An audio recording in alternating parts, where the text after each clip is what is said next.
Assalamualaikum warahmatullahi wabarakatuh. Video kali ini kita akan membahas tentang persoalan gagal bayar di aplikasi pinjaman online.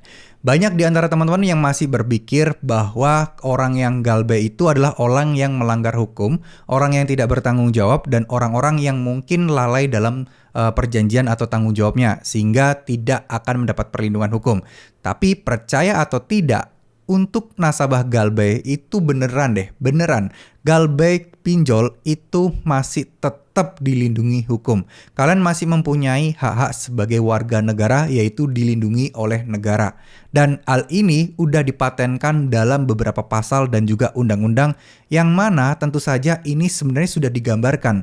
Tapi karena teman-teman mungkin terlalu banyak masukan-masukan dari DC lapangan pinjol atau DC pinjol, ini yang membuat teman-teman mulai meragukannya dan juga membuat teman-teman tidak berpikiran ke sana dan membuat teman-teman seakan-akan adalah sebagai tersangka utama, yaitu orang-orang yang layak untuk mendapatkan teroran, hinaan, dan lain sebagainya. Padahal semua itu nggak benar. Ya, jadi selama kalian masih warga negara Indonesia dan pinjam di aplikasi pinjaman online yang legal dan sudah terdaftar di OJK, maka kalian sepenuhnya masih dalam lindungan atau perlindungan atau dinaungi oleh negara untuk masalah perlindungan hukum dan lain sebagainya. Bukti konkret yang simpel adalah aturan OJK mengenai tata cara penagihan, aturan OJK mengenai DC yang menagih, aturan OJK tentang resiko terberat masalah gagal bayar pinjaman online. Itu adalah bukti bahwa sebenarnya OJK masih melindungi kok orang-orang yang gagal bayar. Dan juga ada yang namanya tahun 2022 kemarin Undang-Undang Perlindungan Data Pribadi yang baru disahkan di akhir tahun 2022. Jadi jelas ini negara masih akan melindungi kalian semua. Hal ini juga dipicu karena banyaknya nasabah gagal bayar pinjol yang menjadi korban pinjol-pinjol yang nakal, yang kurang ajar, yang tentu saja melanggar aturan-aturan hukum. Dan meskipun si pinjol adalah sebuah perusahaan berbadan hukum, tapi kalian sebagai warga negara yang juga dilindungi oleh hukum.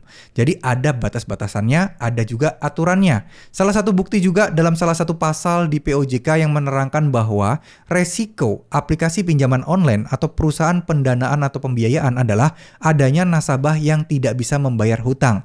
Dan kalau misalnya menyetujui dan tetap membuka aplikasinya, artinya mereka sudah tahu konsekuensinya dan ya, hukumnya sudah jelas bahwa memang untuk resiko terberatnya adalah slick OJK atau di blacklist BI checking. Itu udah konkret teman-teman. Dan masalah perlindungan data pribadi, concernnya adalah banyaknya memang dulu nasabah yang galbay pinjol itu disebar data sana sini, sehingga adanya perlindungan data pribadi seperti ini. Ya sebenarnya nggak cuma pinjol aja, ada juga kayak investasi bodong dan lain sebagainya. Tapi rata-rata ini dipicu sebagian besar karena ya galbay pinjol.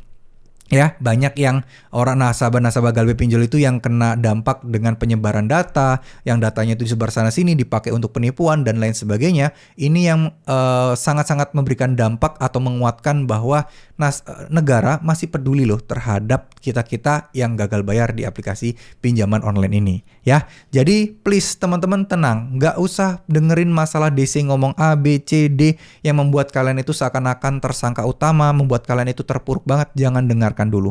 Karena semuanya sudah diatur, semuanya udah jelas. Masalah pinjol ya resikonya mereka ada nasabah yang galbay. Nggak cuman pinjol aja, bank pun juga banyak yang galbay. Kartu kredit juga banyak yang galbay. Cuman ya memang jumlah nasabah yang galbay pinjol itu jauh lebih banyak dibandingkan mereka yang nampak, yang mungkin sering macet dan lain sebagainya. Karena kembali lagi sih, ini juga sebenarnya nggak bisa dibilang kesalahan nasabah juga. Pinjol pun juga harus evaluasi. Bagaimana mereka kok bisa mencairkan dengan mudah, bagaimana kok ada beberapa oknum-oknum pinjol yang mungkin udah masuk slick OJK tapi tetap bisa cair, itu ada loh. Ya, saya mendengar banyak teman-teman bercerita di kolom komentar, itu seperti itu. Saya habis galbay di sini, tapi di pinjol A masih cair tuh. Nah, ada beberapa kemungkinan antara si pinjol A-nya yang belum lapor slick OJK atau pinjol B-nya yang malas ngecek slick OJK. atau tidak ngecek, yang penting dapat nasabah dulu. Jadi ini perlu diketahui, semua itu nggak cuman kesalahan teman-teman yang galbay. Jadi stop untuk menyalahkan diri kalian, stop untuk membuat penyesalan yang berlebihan yang membuat kalian itu jadi terpuruk, membuat kalian makin stres. Stop untuk melakukan itu semua. Karena itu semua akan membebani kalian dan membuat kalian akan makin terpuruk dan akan makin terpuruk lagi dan lagi. Ya, kalau saya boleh saran, lebih baik teman-teman sekarang fokus dengan apa yang teman-teman bisa lakukan. Ya, fokus dengan apa yang bisa kalian kontrol dan kalian kendalikan sendiri. Seperti pikiran, pekerjaan, terus kerja sampingan, meluangkan waktu, terus menenangkan diri. Itu adalah sesuatu yang teman-teman bisa kontrol. Masalah DC mau meneror kek, masalah DC mau datang kek, masalah DC mau lapor Slik OJK kek, itu adalah sesuatu yang tidak bisa teman-teman kontrol. Jadi, lupakan yang tidak bisa teman-teman kontrol, fokus apa yang bisa kalian kontrol dengan cara yang sangat-sangat simple yang harusnya teman-teman sudah bisa lakukan sekarang, yaitu mendekatkan diri sama Tuhan yang Maha Kuasa, mendekatkan diri sama Allah Subhanahu wa Ta'ala, terus berdoa, terus meminta pertolongan, sholawat terus setiap hari, zikir jangan lupa, istighfar terus setiap hari. Itu akan memberikan dampak yang luar biasa bagi mental dan ketenangan diri kalian. Ya, pasti akan ada jalan kok. Nggak mungkin nggak, asal niat kalian baik, asal niat kalian tidak akan mengulangi pinjol-pinjolan lagi, insya Allah semuanya akan pasti ada jalan. Ya, tetap semangat, jangan bersedih, semua pasti akan beres. Mudah-mudahan teman-teman di luar sana, yang baik yang nonton video ini atau yang tidak, yang sekarang sedang bermasalah dengan pinjol, segera diberikan kemudahan, kelancaran, jalan keluar, serta kekuatan mental untuk menghadapi semua ini. Amin amin ya robbal alamin. Terima kasih. Wassalamualaikum warahmatullahi wabarakatuh.